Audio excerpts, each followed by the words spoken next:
Syukur alhamdulillah, malam ini kita kembali ditakdirkan oleh Allah Subhanahu wa ta'ala bisa istiqomah pengajian rutin kita. Ya memang barangkali malam ini teristimewa, jaraknya lumayan ya. Berangkat dari Cibitung apa nyebrang kali Citarum ya. Tapi ternyata ketika Allah gerakan hati kita, jarak bukan lagi jadi masalah. Terkadang berapa banyak yang jaraknya dekat dari rumah kita, hati kita tidak digerakkan oleh Allah itu, atau ada aja halangannya. Betul nggak? Secara syariat ini kan jauh, tapi terlihat jemaah ini banyak gitu loh ya. Jadi jemaah kita kenceng juga ini ya. Nah, jadi ini pelajaran berharga buat kita ya.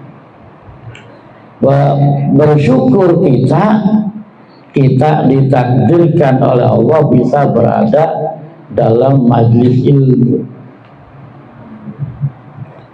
Kan saya pernah bilang, perkara dapat atau enggak belakangan, kan gitu. Perkara paham atau tidak belakangan.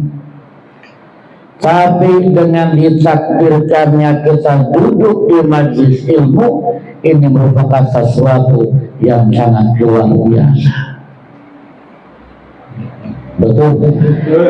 Karena tidak semua orang bisa duduk di majlis ilmu semacam kita ini.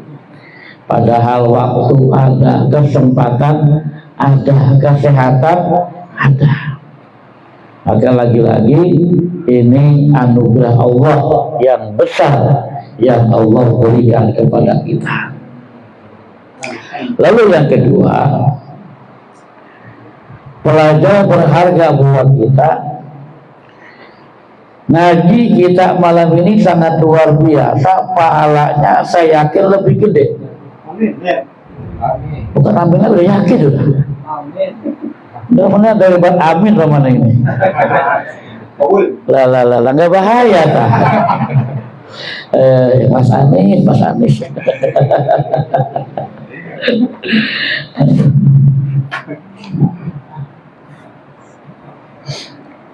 Artinya kita udah yakin emang ini pahalanya gede. Kenapa gede? Saya dulu pernah menjelaskan ya, bahwa siapa yang berpindah tempat, raqiban atau masyiyah, Allah ampuni dosa-dosanya kalau niatnya untuk ilmu. Nah, kita malam ini semakin besar masakohnya, semakin besar ujiannya, semakin gede pahalanya.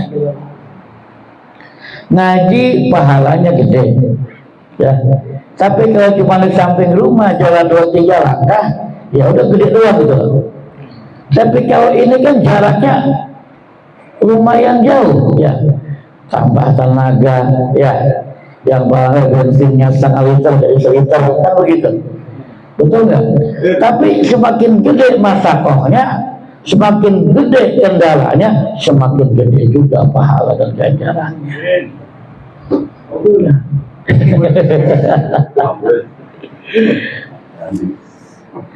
Itu yang bilang kok Bu, saya mau tanya, kalau tahiyat ya begini atau begini lah? Begini aja tahiyat. Aduh. Semula doi gimana? Ya, itu mukadimah aja ya. Dan ketiga, sebagaimana biasa bersyukur saya baik ya, yang rumahnya ketempatan buat ngaji. Jadi ketika jemaah mendapatkan giliran, itu anugerah loh jemaah. Kalau yang ditawarkan, saran saya jangan pakai nolak. Kalau nolak sama juga nolak pahala gitu. nolak anugerah. Kenapa? Orang yang rumahnya ketempatan buat haji, itu rumah teh jadi taman sorga, kan begitu. Jadi rawuh min riyadil ya. Sebab yang namanya taman sorga itu bukan hanya majelis zikir saja. Selama ini kan kita baca hadisnya kan ya, iza marartum bi riyadil jannah farta'u, kan gitu. Qalu ya Rasulullah ma riyadul jannah, qala halaqu zikri. Itu hadisnya ya. Apabila kamu melewati taman sorga, kata Nabi, berhenti di situ, ikut duduk. Sahabat nanya, ya Rasul, apa itu taman sorga? Allah Rasul menjawab, halaqu zikri. Taman sorga itu ialah halaqu zikir atau majelis zikir. Nah, kok kenapa saya katakan taman sorga juga? Lihat dalam kitab Al-Azkar An-Nawawiyah ya, bahwa majelis taklim pun termasuk kategori halaqu zikir.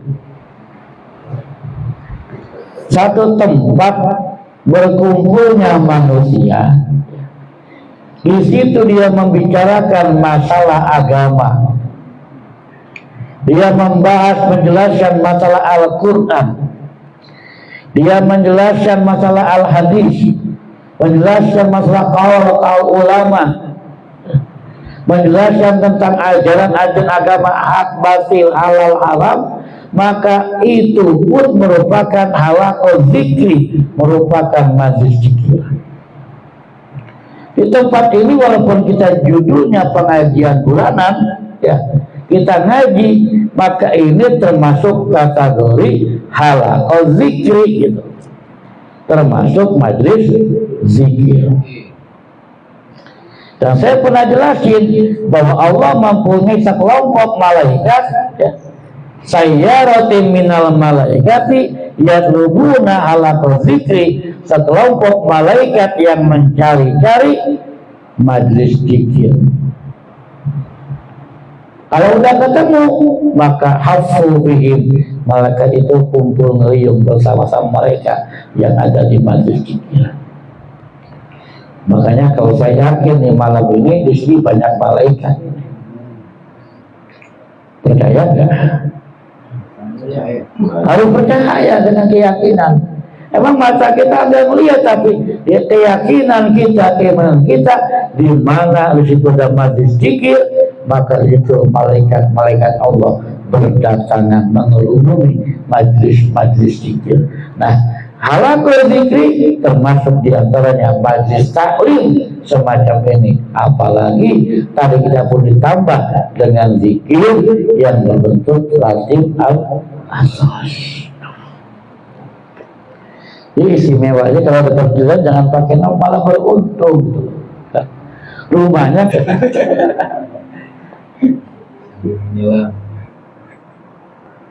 saya ingin menukil halaman 45 dari kitab Nasaihul Ibad, kedapatan rahmat Allah Subhanahu wa ta'ala. Rahmat Allah. Apa yang tambah dari panas dong? Didanasin. Bukan rahmat hidayat ya. Itu beda itu. Nah, baik para jemaah taklim kita pada kesempatan ini, saya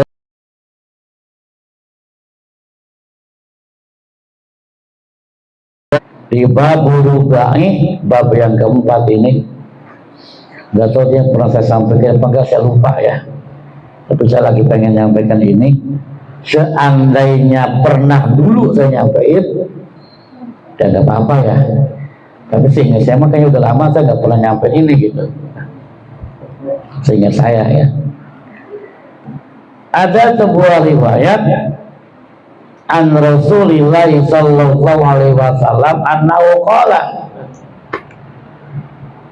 dari Rasulullah ya, bahwasanya di Rasulullah.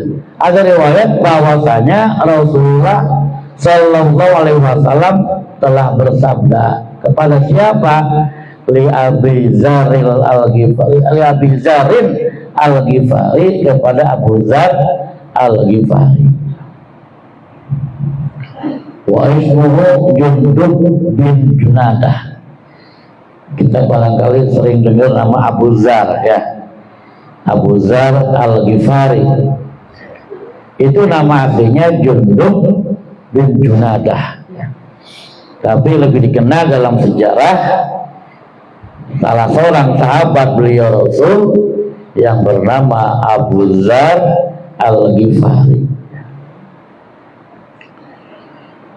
Nah, beliau Rasul ini berkata atau bersabda kepada Abu Zar, walaupun dihisabnya kepada Abu Zar, tapi hakikatnya dihisab kepada kita semua umatnya. Apa sabda beliau Rasul kepada Abu Zar? Ya Abu Zarin, jadi safinata fa innal bahra amikun. Ya Abu Zarin, hai Abu Zar. Ingatin tuh, kali kita saya ngomong Abu Zar, sekarang saya baca Abu Zar, ya. Ingat, nih banyak para ustadz nih yang suka banyak selawat dan suka salah.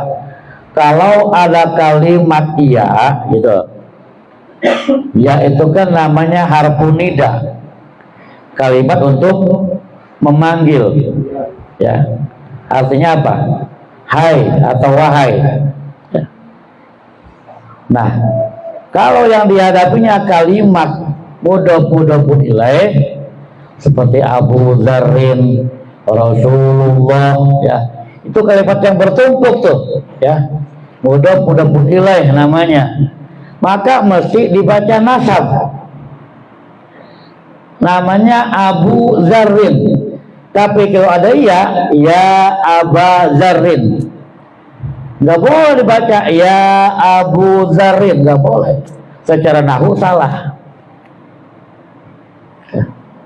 Mesti dibaca ya Aba Zarin, hai Abu Zar. Ini dibaca nasab, ya. Karena ini kalimatnya munada mudhaf, maka ya,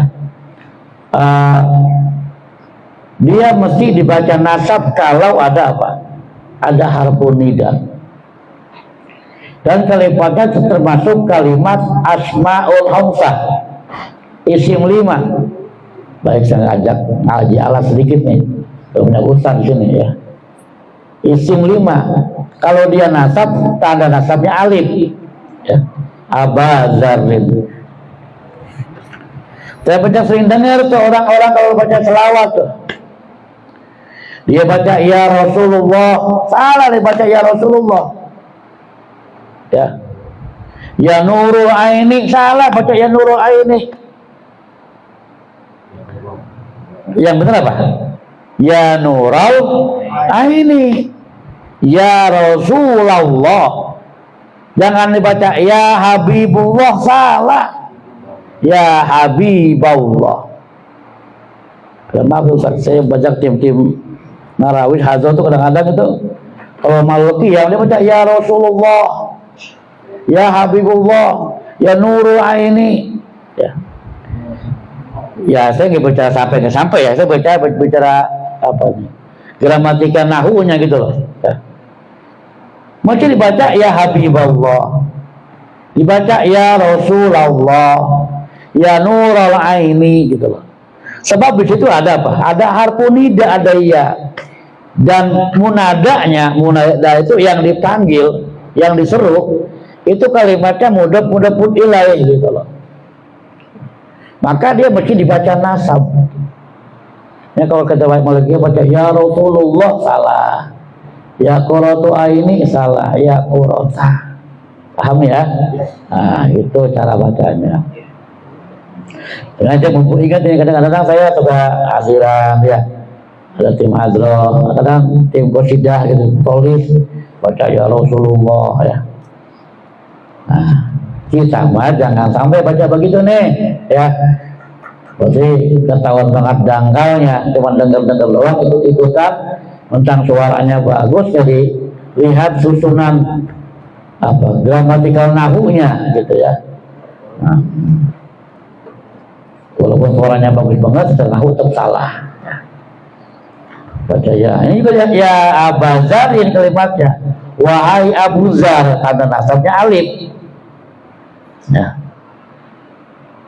Padahal tadi kita katakan apa? Abu Zarin ya.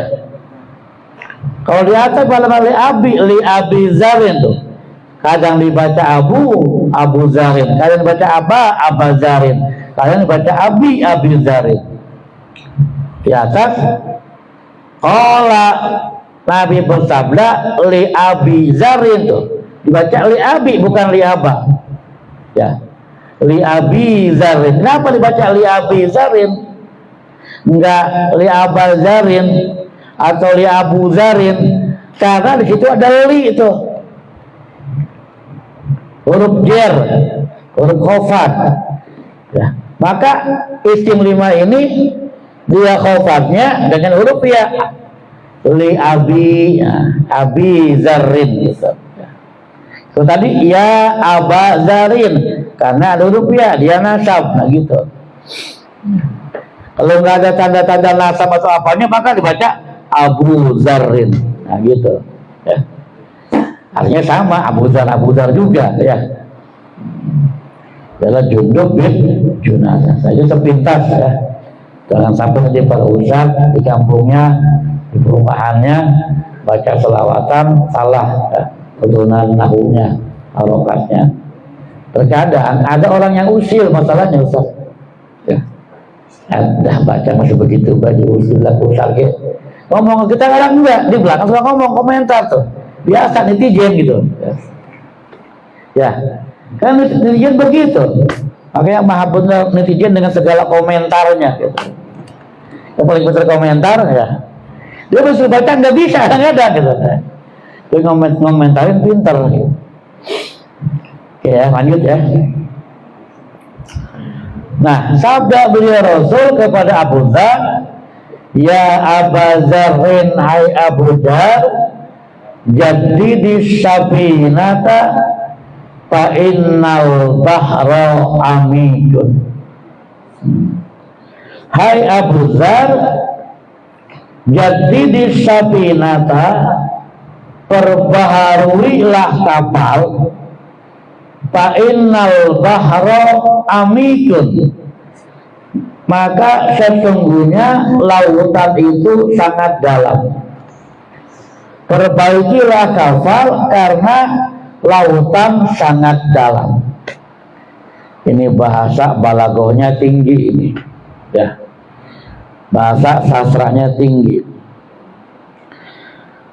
Perbaikilah kapalmu karena lautan sangat dalam gitu. Nah, kita hidup di alam dunia ini seperti orang yang mengarungi bahtera kehidupan, mengarungi lautan kehidupan. Kita sering kan ngomong kalau rumah tangga, bahtera rumah tangga kan gitu ya. Jangan harap kita bisa sampai kepada pantai yang dituju merupakan surganya Allah kalau perahunya terhantam oleh gelombang di lautan. Kalau perahunya rusak, bocor perahunya, nggak pernah diservis, nggak pernah diperbarui, maka pantas kalau nanti dia akan tenggelam di lautan karena dihantam dengan ombak, badai, dan gelombang. Maksudnya apa? Agar kita tidak dihantam dengan gelombang ujian, badai ujian, ya, topan cobaan dalam kehidupan, maka jadi safinah, perbaharui kapalmu. Bagaimana cara memperbarui kapal kita? Ya. Jadidu imanakum biqauli la ilaha illallah. Perbarui imanmu dengan kalimat la ilaha illallah.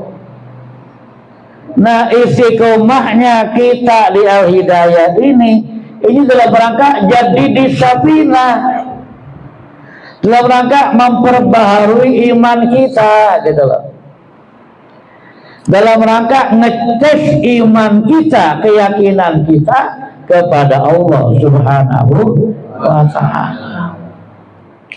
Karena iman itu al-imanu yazidu wa yanqusu. Iman kadang bertambah, iman kadang berkurang. Kita barangkali di pekerjaan, di kehidupan tetangga banyak godaan ya, godaan keimanan kita udah mulai renggang, ibadah udah mulai malas ya, keyakinan udah mulai kendor, duduk di majlis taklim gitu. Ini ngecas iman kita gitu, ngecas keyakinan kita kepada Allah Subhanahu wa ta'ala. Jadi kita ketika datang kita istiqomah di Al-Hidayah, saya bicara untuk sekilas cukup kecil aja ya. Ketika kita datang ke Hidayah artinya kita sedang melaksanakan perintah Rasulullah dalam rangka memperbaharui kapal kita gitu. Jangan sampai kita tenggelam di tengah lautan kehidupan hingga nggak sampai ke pantai yang dituju, surganya Allah Subhanahu wa ta'ala. Jadi mudah-mudahan ya kita dikasih kuat istiqomah. Dan memang ngaji ini berat godaannya, ya berat. Gitu. Ada aja godaannya, ada aja tantangannya, ada aja halangannya. Maka mudah-mudahan ya kita dikasih kuat istiqomah oleh Allah Subhanahu wa ta'ala. Ijadidu imanakum, perbaruilah imanmu ya, biqauli la ilaha illallah, dengan perkataan la ilaha illallah. La ilaha, tidak ada ilah kan gitu ya, yang bisa jelasin ya apa sih ilah ya. Lihat ada pengertian ilahun itu di Muqaddimah kitab Fathul Mu'in tuh ya, ismun jinsin likulli ma'budin bahwa ilahun, isim jenis yang disembah namanya ilahun, namanya tuh Tuhan ya. Jadi kita dengan ngaji, dengan zikir kita memperbarui keyakinan kita bahwa tidak ada ilah, tidak ada Tuhan kecuali Allah Subhanahu. Dan bukan hanya di bibir keyakinan, saudara. La ilaha illallah maknanya la ma'buda illallah. Tidak ada yang disembah kecuali Allah. La matluba illallah, nggak yang dicari kecuali Allah. La maujuda illallah, tidak ada yang wujud kecuali Allah. Artinya kita meniadakan diri kita. Nah, para jemaah, jadi kalau udah yakin la ilaha illallahnya terus diperbarui, maka ibadahnya pasti lancar, ngajinya pasti rajin, dan begitu seterusnya. Satu itu ya, nah kesangan usaha banyak. Terus mata saya ada apa dia? Nah yang kedua, pesan Rasulullah kepada Abu Dzar, wa hujjada kamilan fa inna safara ba'idun. Wa hujjada kamilan, dan ambillah bekal yang cukup. Ambillah bekal jad ya. Ambillah bekal kamilan yang cukup, yang sempurna gitu, bekalnya. Fa inna safara ba'id, karena sesungguhnya perjalanan sangat jauh. Jadi kita amal Rasul suruh ngapain? Suruh nyiapin bekal. Karena kita lagi jalan jauh. Jauh kemana? Coba deh perjalanan kita gimana ke jauh. Kita dulu di alam alam ruh, dipindahkan ke alam rahim, ya. Alam rahim sekarang pindah ke alam dunia. Di alam dunia nanti kita pindah lagi tuh kemana? Ke alam barzah. Terus sampai nunggu kiamat, kita pindah alam lagi ke alam akhirat, ke alam yang kekal. Jadi perjalanan kita masih jauh itu. Bukan godaan, tantangan dalam perjalanan. Ketika kita pindah ke alam barzah, kita nanti akan berhadapan dengan siksa kubur atau nikmat kubur, dengan pertanyaan malaikat munkar dan nakir, berhadapan dengan malaikat jabaniyah dan seterusnya, ya. Pindah ke alam akhir, kita masih berhadapan dengan mizan, dengan hisab, dengan mahsyar, dengan sirat. Masih jauh perjalanan kita.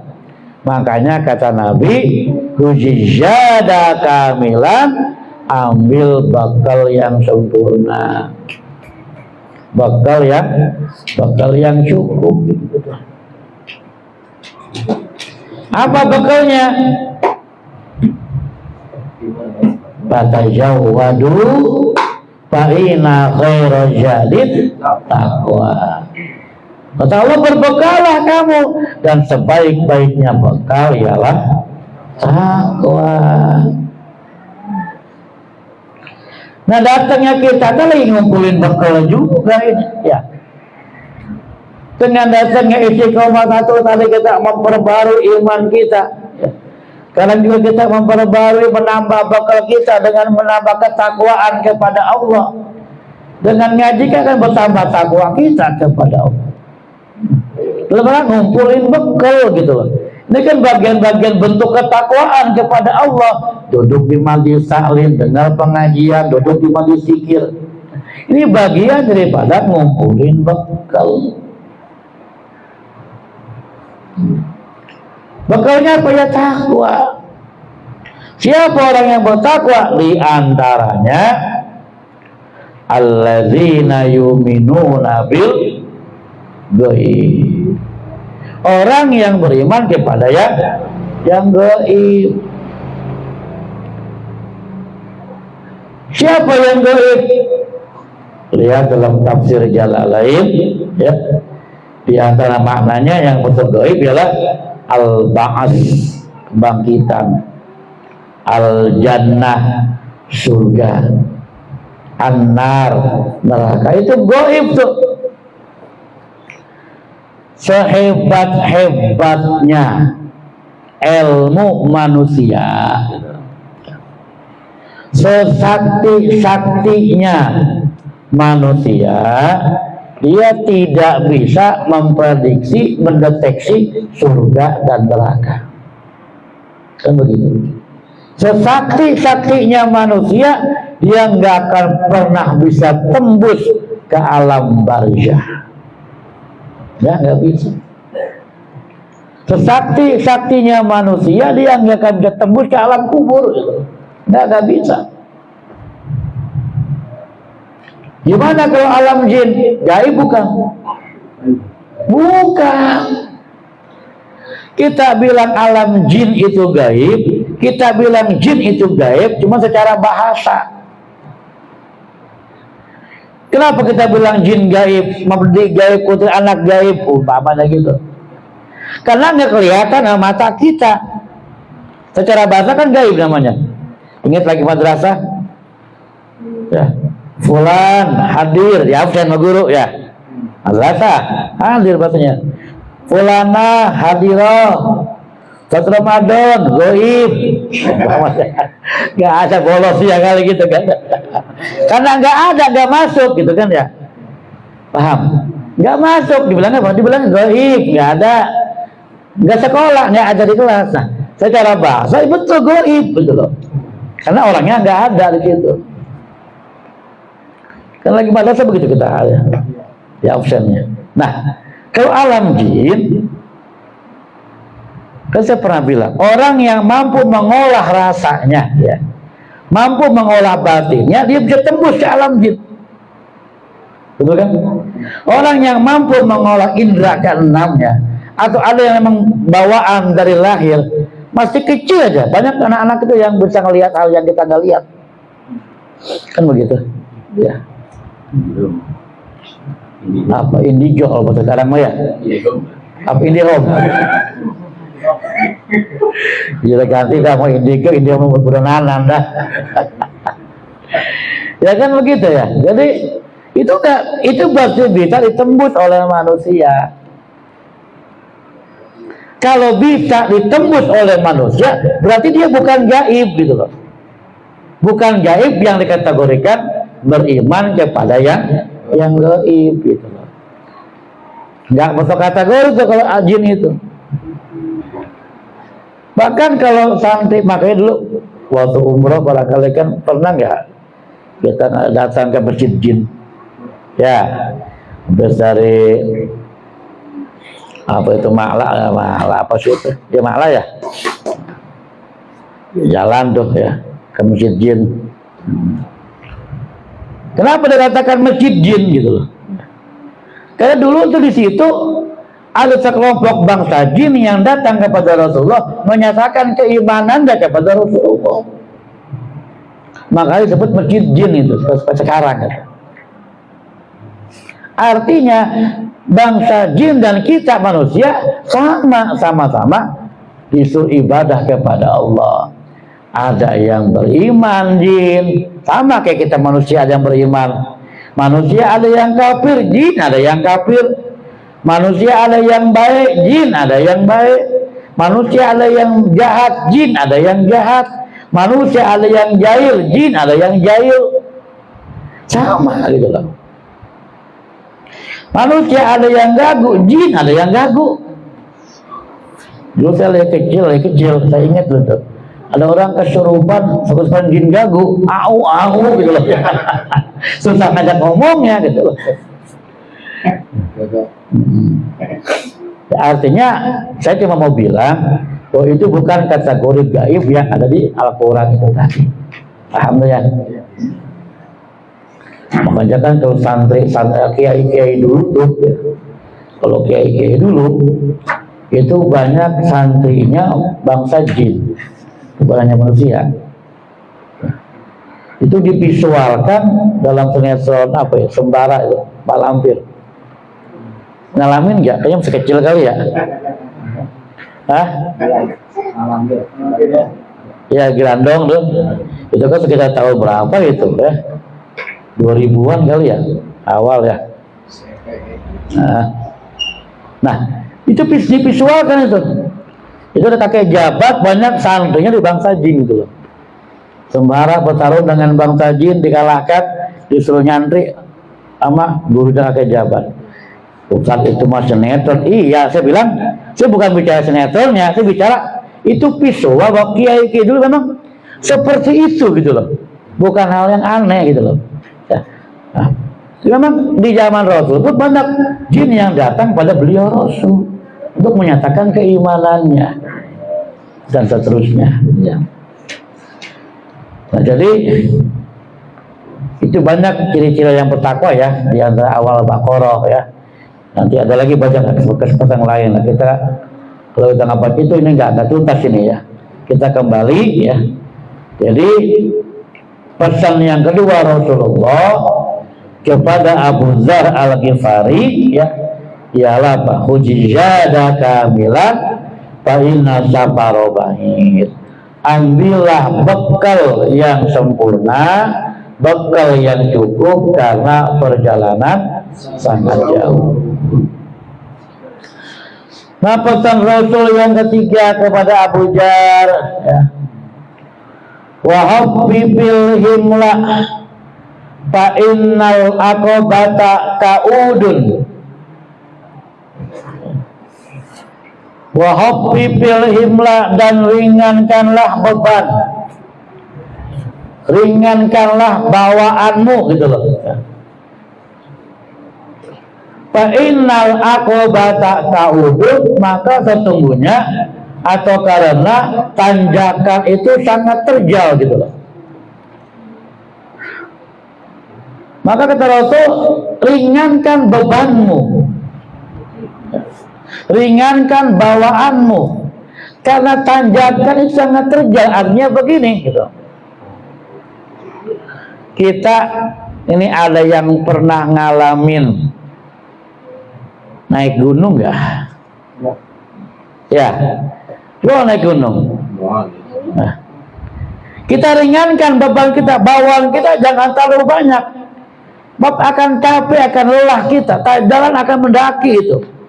Kalau kita semakin banyak beban di badan kita, tambah keril, tambah lagi tas tangan, tambah lagi kita bawa kompor umpamanya, akan terseok-seok pendakian kita.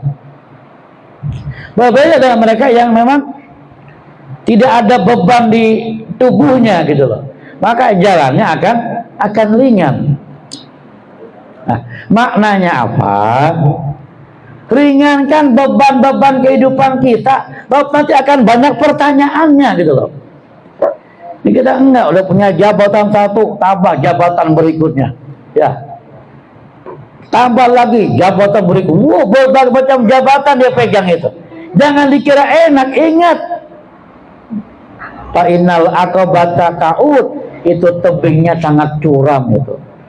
Kalau berat bawaannya, bisa-bisa jatuh, dia tergelincir. Artinya kalau dia banyak jabatan yang dia pegang itu, amanah-amanah yang dia pegang, dan dia nggak bisa melaksanakan amanah jabatan itu, maka sungguh dia akan jatuh terpelanting di tebing yang curam. Sebab dia akan dimintakan pertanggungan jawab di hadapan Allah Subhanahu wa Ta'ala.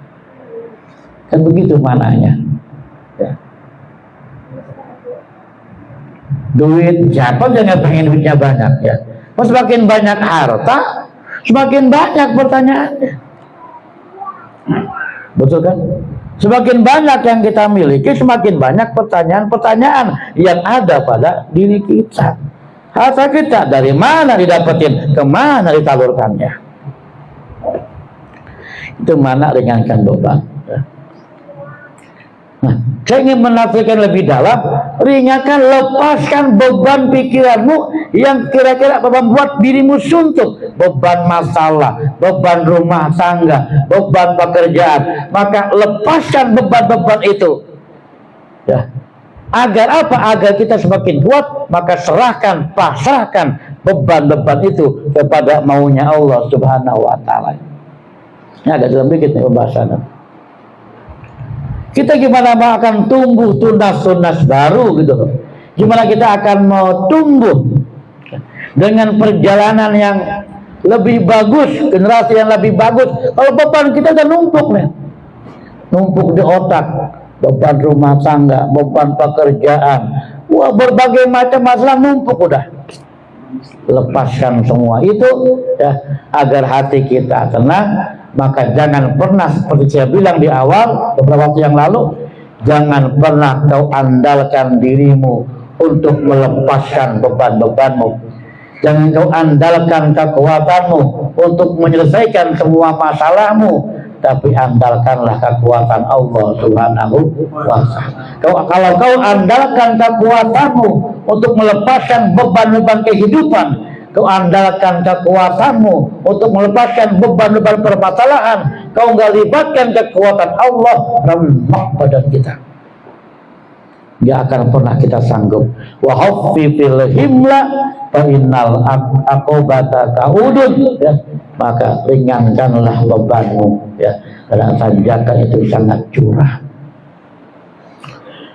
Dan terakhir lagi ya, wa ahlisil amala fa innan naqida basirun, dan ikhlaskanlah amalmu. Fa innal naqida basirun, maka sesungguhnya yang maha melihat itu melihat. Paham kan? Karena sesungguhnya yang maha melihat itu melihat siapa? Allah Subhanahu wa Ta'ala. Apa tujuan kita, apa niat kita, apa kepentingan kita, maka ikhlaskanlah di situ dalam beramal. Ketika amalan yang kita lakukan tidak ada keikhlasan, maka sungguh kita akan payah melaksanakan, capek. Contoh, ngaji kemari jauh kita, kalau mau ikhlas beban banget, jauh banget lagi dah, gua ngerasa nggak enak sama tuan rumah kan begitu, ya. Nah, ketika ada itu, maaf, nggak akan nikmat ngajinya gitu, paham nggak? Nggak akan nikmat, jadi beban amaliah kita. Kalau itu kita ada di hati kita, buka, maka ngaji nggak akan nikmat.